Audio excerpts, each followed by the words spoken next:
क्या तुम्हें पता है फिजिक्स की मदद से डिक फॉसबरी नाम के ओलंपियन ने हाई जंप का पूरा खेल ही बदल के रख दिया था।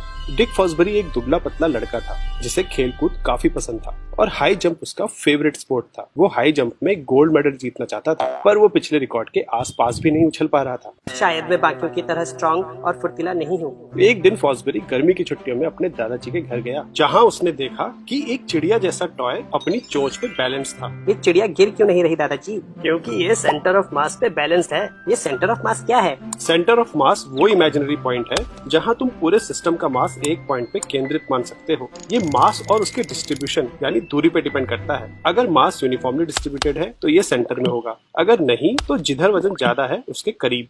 इस चिड़िया की बनावट ऐसी है कि उसका सेंटर ऑफ मास उसकी चोंच पे है, इसलिए ये बैलेंस्ड है। इसका मतलब मेरा भी कोई सेंटर ऑफ मास होगा। हाँ, तुम्हारी नाभि के पास, पर ये हमारे पोज बदलने पे इधर उधर भी हो सकता है, बॉडी के बाहर भी। ये बात सुन के फॉसबरी के दिमाग में एक आइडिया चमका। हाई जंप में हम जमीन को पुश करते हैं जिससे हमारे ऊपर एक फोर्स लगती है और हम ऊपर जाते हैं। अगर बॉडी का पूरा मास सेंटर ऑफ मास पे केंद्रित माना जा सकता है तो कूदने पे ये पॉइंट कितना ऊपर और कितना दूर जाएगा ये कूदने की फोर्स और उसकी डायरेक्शन पे डिपेंड करेगा। एक बार हवा में आ गए तो फिर इस बात को चेंज नहीं कर सकते, लेकिन सेंटर ऑफ मास तो बॉडी के बाहर भी हो सकता है। अगर मैं ऐसे बेंड हो जाऊं तो मेरी बॉडी इस पॉइंट से थोड़ा और ऊपर आ सकती है। फॉसबरी ने ऐसा ही किया। वो सीधा या टेढ़ा कूदने के बजाय ऐसे अपनी बॉडी को आर्च के रूप में बनाकर कूदता। बाकी टेक्निक्स में इंसान को सेंटर ऑफ मास को बार के ऊपर लेके कूदना पड़ता था, पर फॉसबरी की टेक्निक में सेंटर ऑफ मास बार के नीचे ही रहता और बॉडी ऊपर से निकल जाती, जिससे उसे कुछ इंच का एडवांटेज मिल गया। शुरू में फॉसबरी को ऐसे कूदता देख लोगों ने उसका खूब मजाक उड़ाया, लेकिन फॉसबरी को अपनी टेक्निक पे पूरा भरोसा था।